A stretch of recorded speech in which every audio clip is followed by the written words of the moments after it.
오늘 숨겨진 믿음의 사람들에 대해서 함께 은혜를 나누고자 합니다. 빙산의 일각이란 말은 빙산이 물 위에 떠 있을 때 조그만 그야말로 얼음덩어리가 떠 있지만 사실은 그 밑에 거대한 빙산이 있다는 얘기입니다. 눈에 보이는 빙산의 한 뿔은 작은 것에 불과하지만 그 밑에 바닷속에 감추어진 어마어마한 빙산 덩어리가 있는 것입니다. 이 세상에서도 드러나는 믿음의 사람이 있는 반면에 보이지 않는 수많은 사람이 그를 뒷받침하고 있다는 것을 우리가 기억해야 됩니다. 엘리야는 아합의 우상숭배 시절에 혼자 일어나서 우상을 섬기는 정부에 반대를 하고 바알과 아세라를 섬기는 850명의 선지자들과 싸워서 갈멜산에서 승리하였습니다. 그러나 엘리야는 혼자 있다고 생각했지만 수많은 믿음의 무리가 있고 오늘 말씀에 보면 7,000명의 바알에게 무릎을 꿇지 않는 사람이 있다고 말씀합니다. 오늘은 특별히 이 숨겨진 믿음의 사람들에 대해서 함께 말씀을 나누고자 합니다. 첫째로 신앙생활을 하면서 담대하게 자신을 드러낸 사람들이 성경에 적지 않게 기록되어 있습니다. 그 사람들은 사실은 빙산의 일각인데도 불구하고 우리 많은 사람들이 그 사람들이 대단한 믿음의 사람, 온전한 믿음의 사람들인 양 그렇게 여길 수가 있습니다. 그러나 그분들은 빙산의 일각이고 수많은 믿음의 사람들이 뒷받침하고 있는 것입니다. 베드로는 앞서서 주님을 따르고 주님의 신앙 고백을 드림으로써 칭찬받은 그런 사람이었습니다. 그런데 베드로는 아마 성격상 그렇게 대담하고 담대한 사람인 것 같아요. 집안에 아픈 사람이 있으면 손님을 모시기가 쉽지 않습니다. 그런데 베드로는 장모님이 그 집에서 같이 살고 있었는데 심한 열병에 걸렸으면서도 예수님을 모셨습니다. 예수님께서 그 장모님의 병을 고쳐주시다고 모신 것 같지는 않습니다. 성경 말씀을 보면 누가복음 4장 38절 이하에 예수께서 일어나 회당에서 나가사 시몬의 집에 들어가시니 시몬의 장모가 중한 열병을 앓고 있는지라 사람들이 그를 위하여 예수께 구하니 예수께서 가까이 서서 열병을 꾸짖으신데 병이 떠나고 여자가 곧 일어나 그들에게 수중드니라.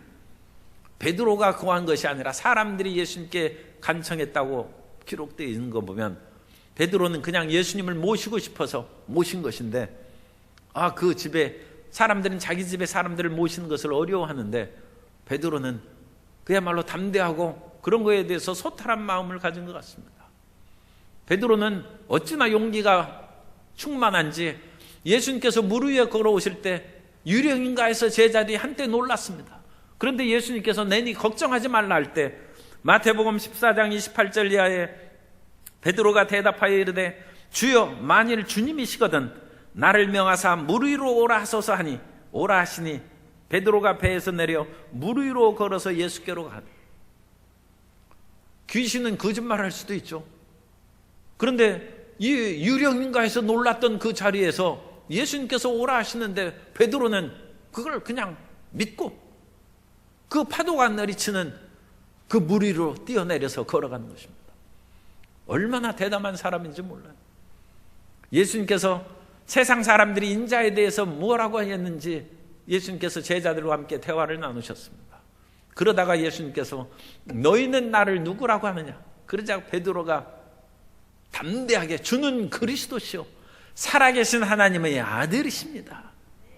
그렇게 말함으로써 예수님의 칭찬을 받고 베드로야 너희 이 고백 위에 내가 교회를 세우리니 음부의 세력이 틈타지 못한다는 칭찬을 받고 축복을 받는 것입니다. 베드로는 예수님께 그 열심히 쫓아다녔지만 막판에서는 좀 비틀거리고 넘어지기도 했어요. 예수님께서 붙잡히셨을 때 예수님을 3번이나 모른다고 부인한 것입니다. 그 뒤에 예수님께서 십자가에 못 박혀 죽으시고 부활하셨는데 제자들은 무덤에 가볼 생각을 하지도 않아요. 그런데 여인들이 가서 예수님의 무덤이 비었다고 얘기했습니다. 그러자 사도들은 어찌 그런 일이 있겠느냐. 사도들이 그 당시에는 부활을 잘 믿지 못한 것이죠. 누가복음 24장 11절 이하에 보면 사도들은 그들의 말이 허탄한 듯이 들려 믿지 아니하나 베드로는 일어나 무덤에 달려가서 구부려 들여다보니 세마포만 보이는지라 그 된 일을 놀랍게 여기며 집으로 돌아가니라. 베드로는 자기가 지은 잘못도 있는데도 불구하고 예수님을 거기에 가서 맞닥뜨리면 어떡하겠습니까? 그런데도 불구하고 용기 100배 해가지고 그 무덤까지 뛰어가서 세마포만 있는 것을 보았다는 것입니다. 사람들이 그와 같이 당당하고 담대하게 신앙생활하고 남보다 앞서가는 것을 하는 것은 참 보기에 그게 나쁘지가 않습니다.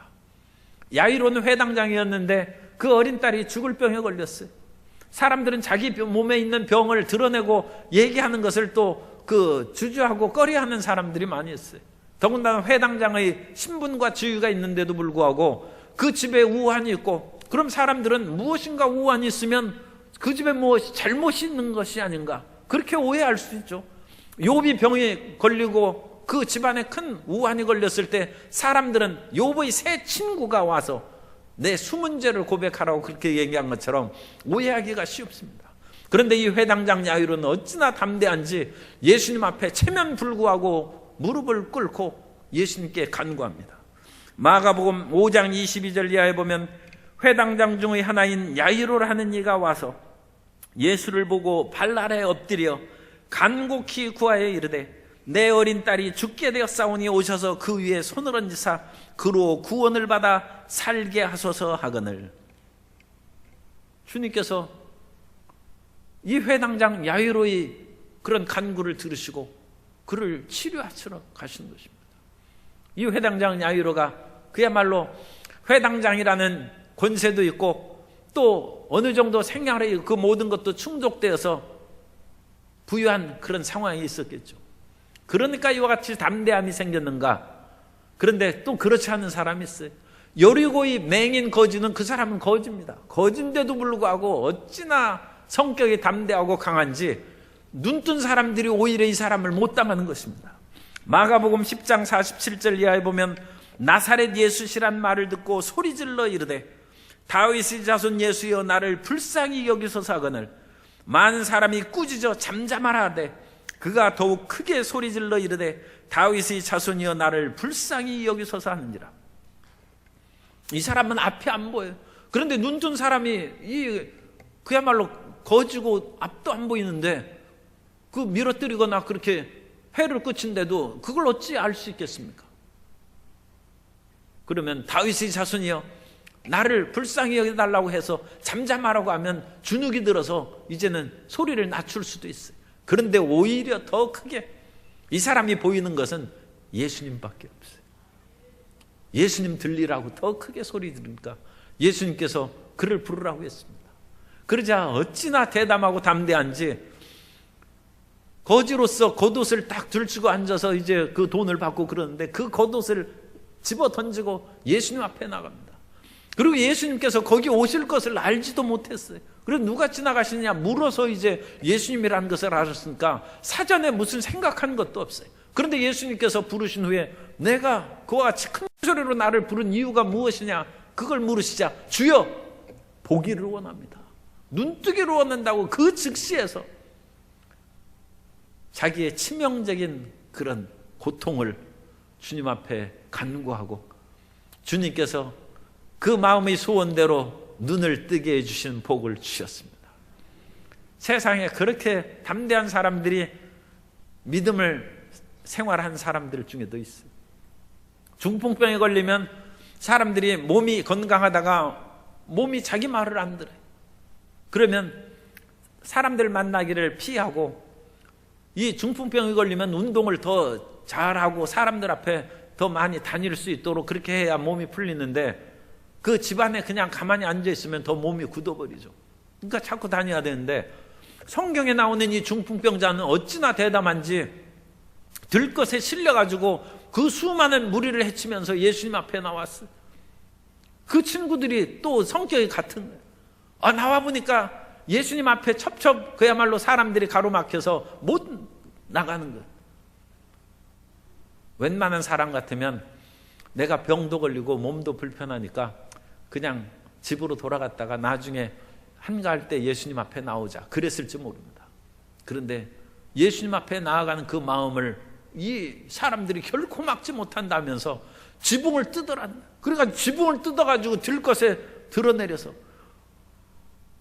중풍병자도 안 말리고 친구들도 똑같이 예수님을 만나는 열정 가운데 주님 앞에 달아내린 즉 중풍병자를 주님께서 그 즉시에 치료해 주셨습니다. 이런 것을 보면 얼마나 담대하고 힘찬 사람들이 우리 마음도 속 시원하게 할지 그와 같이 말할 수가 없어요. 그야말로 얼마 전에 그 지뢰를 밟아가지고 두 다리가 없어진 그 군인이 TV에 나왔는데, 그 두 다리가 없는 것을 그냥 뻔히 보이면서 그냥 다니는 거예요. 그것을 바지를 입고 가리면 사람들이 정상적인 사람인 줄 알아서 혹시 자기를 밀치고 그러면 넘어질 수도 있고, 그러니까 오히려 그거 다 보이고 다니는 거예요.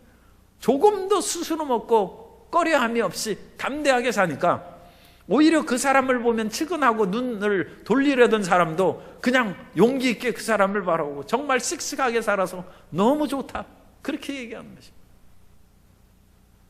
그런데 세상에 그런 사람들만 있는 것이 아닙니다. 신앙생활을 하는 사람들도 누구나 예수님 앞에 그와 같이 저돌적으로 용기 있고 담대하게 나아간 사람, 그런 사람들만 있는 것이 아닙니다. 두 번째로 어떤 사람들은 숨어서나 멀리서 예수님께 부르짖는 그런 사람이 있습니다. 오늘 우리 교회에도 앞자리가 비어 있는데 부흥사 강사들이 많이 얘기하죠. 앞자리는, 제일 앞자리는 금자리고 그 다음은 은자리고 제일 뒤에는 동자리라고 얘기하는데, 사람이 금을 좋아하지 구리를 좋아할 사람이 어디 있어요? 그런데도 앞에 안 나. 뭔가 수줍고 꺼려지는. 그런데 앞자리에 안 앉고 뒤에 앉아도 주님께서 은혜를 주십니다. 다만 뒤에 오는 분들이 나중에 제일 앞에 나와서 빈자리가 거기밖에 없는데 와서 앉기가 쑥스럽죠. 그러니까 나중에 늦게 오는 분들을 위해서 먼저 오는 분들은 앞자리에 앉는 것은 신앙의 덕을 세우는 것입니다. 우리 교회의 목표가 신앙의 덕을 세우는 거예요. 그러므로 먼저 오신 분들은 좀 쑥스럽더라도 될 수 있으면 앞에 앉아서 앞자리를 채우고 뒤에 오는 분들이 자연스럽게 뒤에 앉을 수 있도록 그렇게 배려하는 것은 남을 사랑하고 배려하는 것입니다.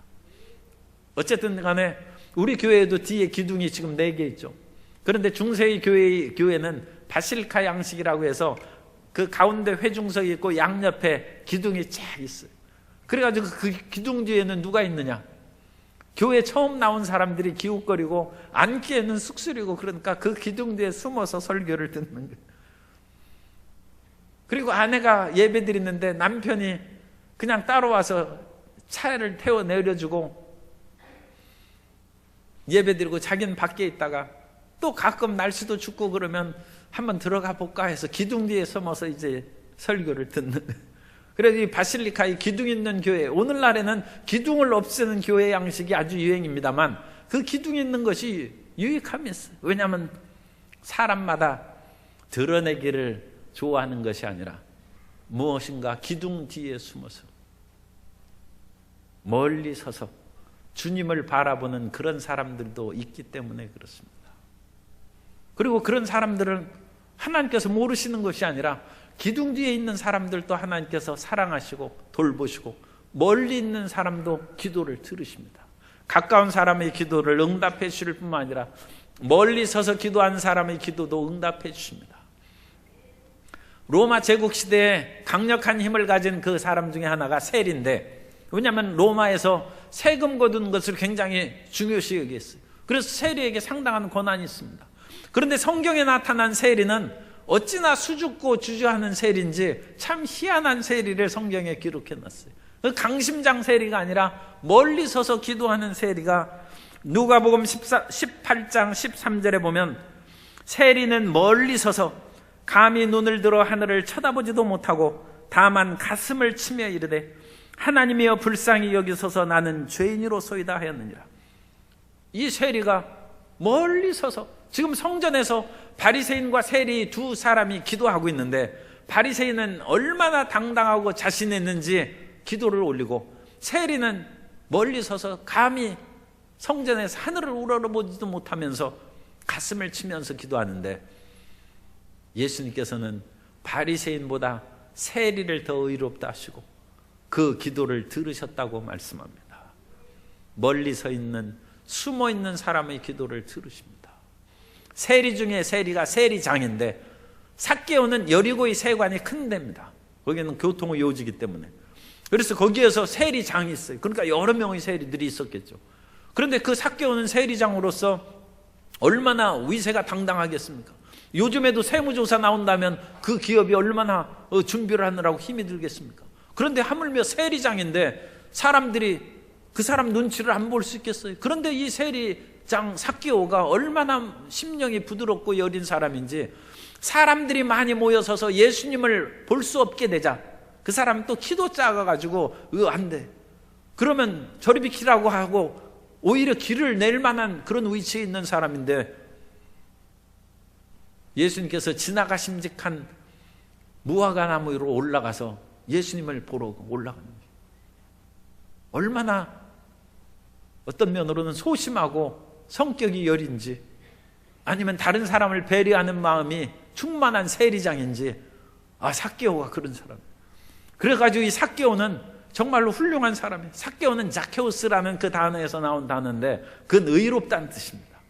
그래서 삭개오는 이상하게 세리장으로 해서 좀 나쁘게 생각할지 몰라도 이 사람은 의로운 사람, 이름부터가 그래요.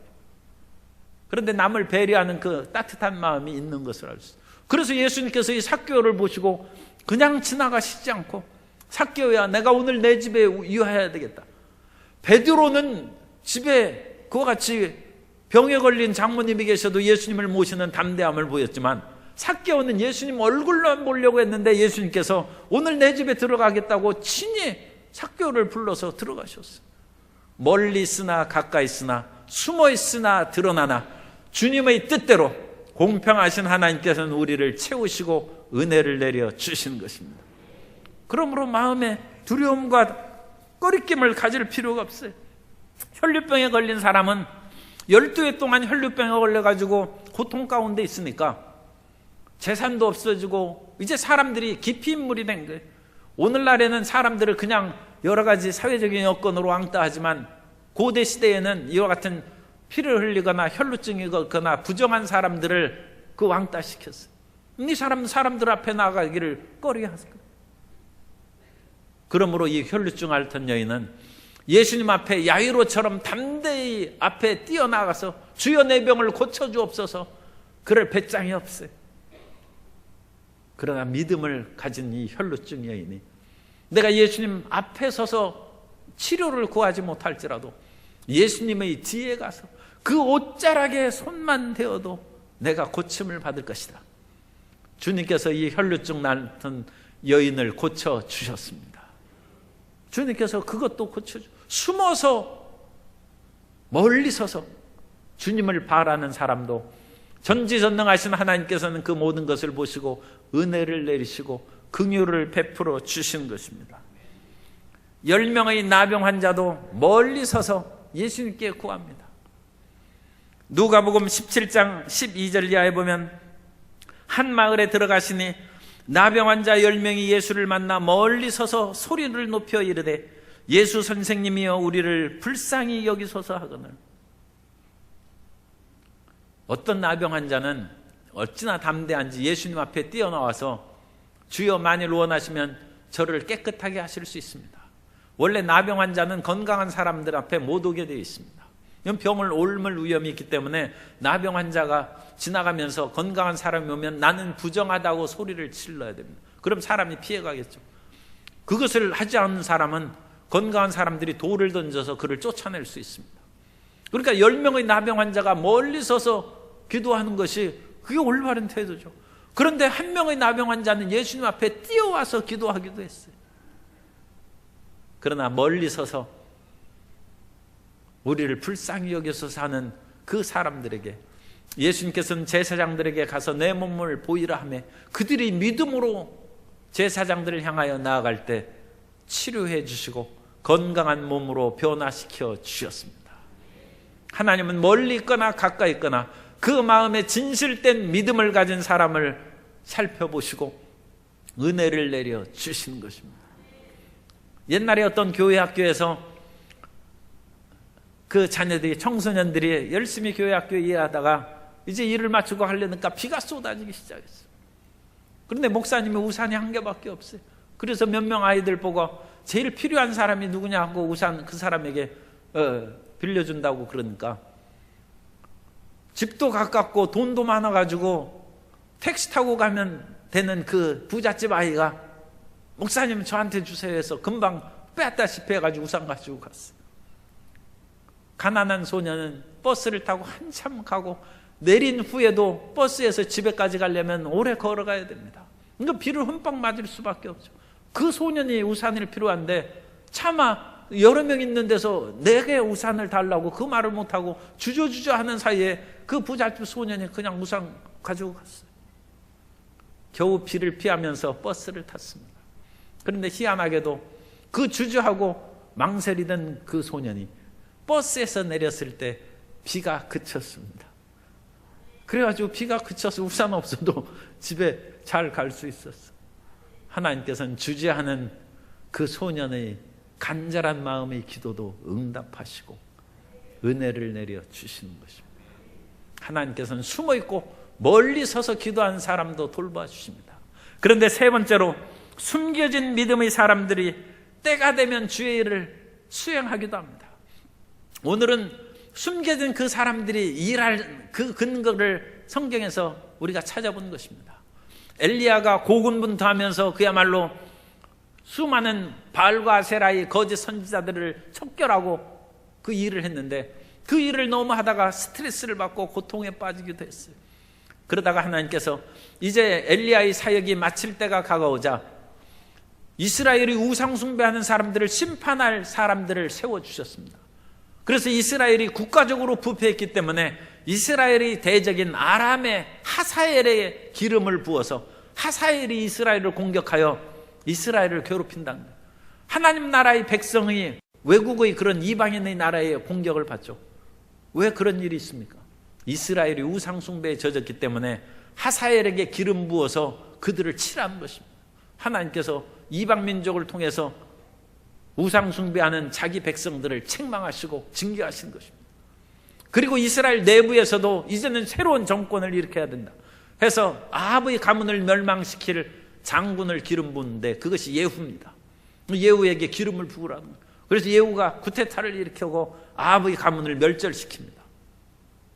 그리고 너도 이제 사역이 끝났으니 엘리사에게 기름을 부어서 그 일을 수행하라 해서 엘리사에게 기름을 부어서 세 사람의 지도자를 세우는 것이죠. 하사엘과 예후와 엘리사를 세우고, 그러면서 하나님께서 하신 말씀이 바알에게 그래도 무릎 꿇지 않는 7,000명이 남아있다. 그럼 이 7,000명은 어느 때 쓰임받느냐? 예후가 혁명을 일으켜서 그 당시 수도로 진격해서 아합의 모든 가문의 우상 숭배한 사람을 처단할 때 그 숨은 믿음의 사람들이 거기에 동조해서 일종의 의병으로 일어났습니다. 열왕기하 10장 15절 이하에 보면 예후가 거기에서 떠나가다가, 이 예후가 이제 쿠데타를 일으킨 예후 장군입니다. 예후가 거기에서 떠나가다가 자기를 맞이하러 오는 네갑의 아들 여호나답을 만난지라 그의 안부를 묻고 그에게 이르되 내 마음이 내 마음을 향하여 진실함과 같이 내 마음도 진실하냐 하니 여호나답이 대답하여 그러하니이다. 이르되 그러면 나와 손을 잡자. 손을 잡으니 예후가 끌어 병거에 올리며 이르되 나와 함께 가서 야훼를 위한 나의 열심을 보라 하고 이에 자기 병거에 태우고 사마리아에 이르러 거기에 남아있는 바 아합에게 속한 자들을 죽여 진멸하였으니 야훼께서 엘리야에게 이르신 말씀과 같이 되었더라. 그래서 아합의 우상 숭배하는 자들을 다 처단해요. 일종의 혁명군에 여호나답이 가담하고, 그 여호나답이 혼자 왔겠습니까? 거기에 따르는 의병들을 모집해가지고 그 쿠데타에 성공한 것입니다. 하나님께서 숨어있던 자들도 필요한 때는 사용하십니다. 그래서 우상 숭배자를 멸절시키고 하나님의 새로운 나라를 건설하고 하나님을 경외하는 나라를 건설하는데 그 숨은 7,000명들을 사용하시는 것입니다. 베드로가 워낙 급하고 저돌적인 그런 성격을 가진 사람이었기 때문에 그 동생 안드레는 편하기도 하고 어느 면으로는 손해본 것도 있어요. 그래서 전면에서 베드로만 나타나지 그 동생 안드레는 별로 드러나지 않아요. 그런데 하나님께서 안드레를 사용하실 기회를 주셨어요. 벳세다 광야에서 예수님께서 수많은 사람들에게 하나님의 나라를 선포하시고 진리를 가르치실 때 날이 기울기 시작해서 예수님께서 그들을 불쌍히 여기사 제자들에게 먹을 것을 주라고 했습니다. 그때 사람들이 이 광야에서 먹을 것을 어찌 주냐 서로 논의하고 앞선 베드로도 할 말이 없어요. 빌립이 머리가 명철해서 그 계산을 합니다. 여기 있는 사람들에게 200데나리온의 떡이 필요한데 200데나리온이라는 돈도 없고 그 많은 돈을 강당 이 광야에서 어디에서 떡을 사러 구하러 갑니까? 그러니까 이것은 불가능하다고 했어요. 사람들이 앞서서 나오는 사람들이 다 주춤하면서 뒤로 물러가서 말하지 못할 때 숨어있던 안드레가 나타납니다. 요한복음 6장 9절에 보면 여기 한 아이가 있어 보리떡 5개와 물고기 2마리를 가지고 있나이다. 그러나 그것이 이 많은 사람에게 얼마나 되겠사옵나이까. 여기에서 물고기 보리떡 5개와 물고기 2마리가 있사오니 주님 이것으로 기적을 이루어 주옵소서. 그랬으면 완전한 순복음 사람인데 아예 그 말을 못하고 보리떡 5개와 물고기 2마리가 있는데 그것이 이 많은 사람에게 얼마나 되겠어. 이건 안드레가 믿음이 없기 때문에 그런 것이 아니라 주저하고 겸양의 성격을 가지고 있어요. 안드레도 성경을 읽었을 것입니다. 열왕기 하에 보면 엘리사 시대에 어떤 사람이 보리떡 20개를 가져왔어요. 채소 조금하고.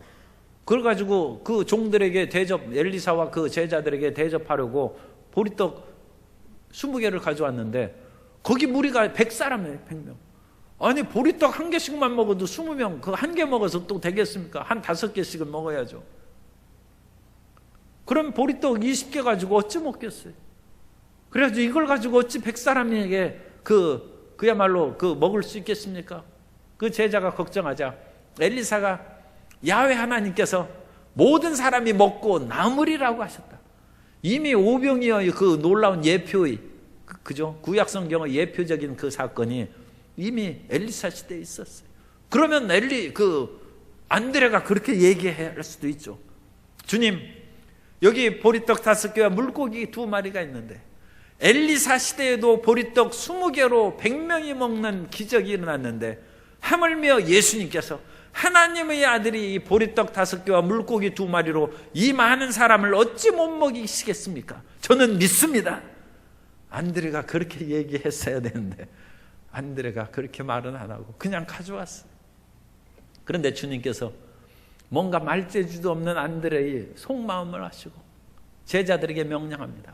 무리를 그 수많은 사람을 무리를 지어 않게 하라 하면서 그 보리떡 5개와 물고기 2마리를 축사하셔서 그를 떼어주매 수많은 사람이 다 먹고 12광질에 차고 넘치는 기적이 나타난 줄로 믿습니다.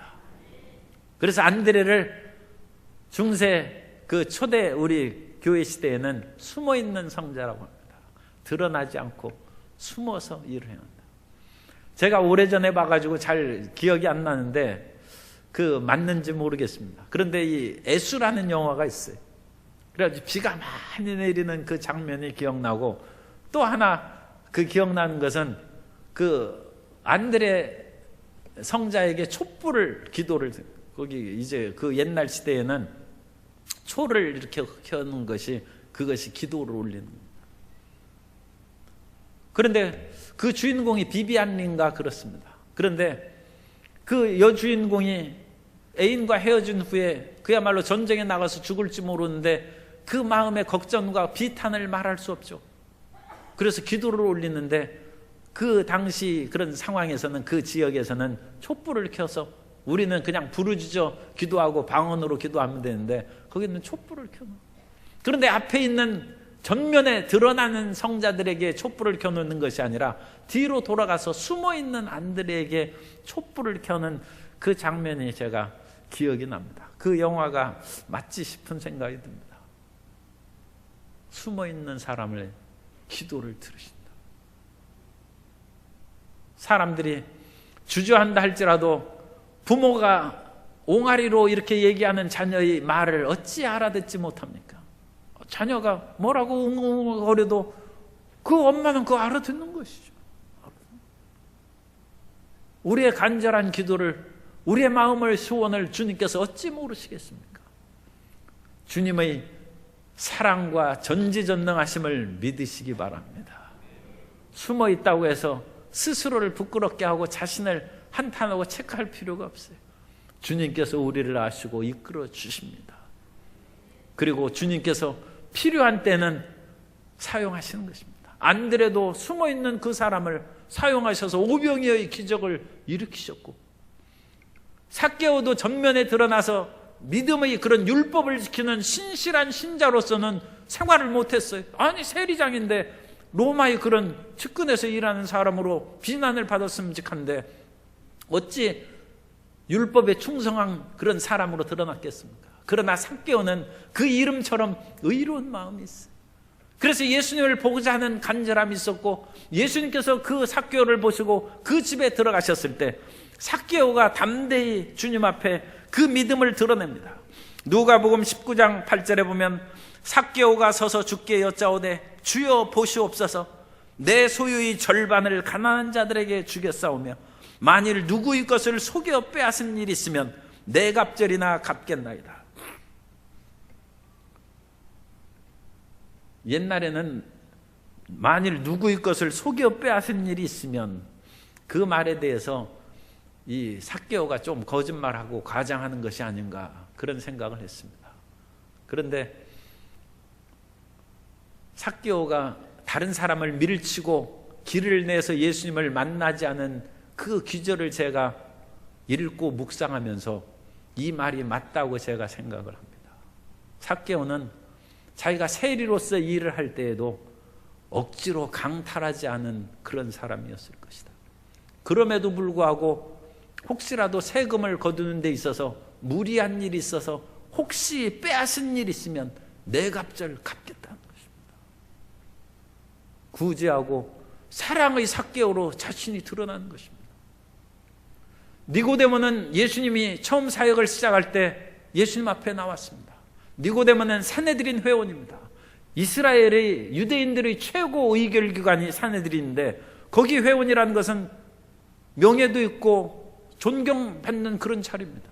그 니고데모가 예수님 앞에 나와서 어떻게 해야 됩니까? 내가 어떻게 하나님의 나라에 들어갈 수 있습니까? 물과 성령으로 거듭나지 아니하면 하나님 나라에 들어갈 수 없다는 예수님의 말씀을 듣고 니고데모가 물러난 뒤로 소식이 없어요.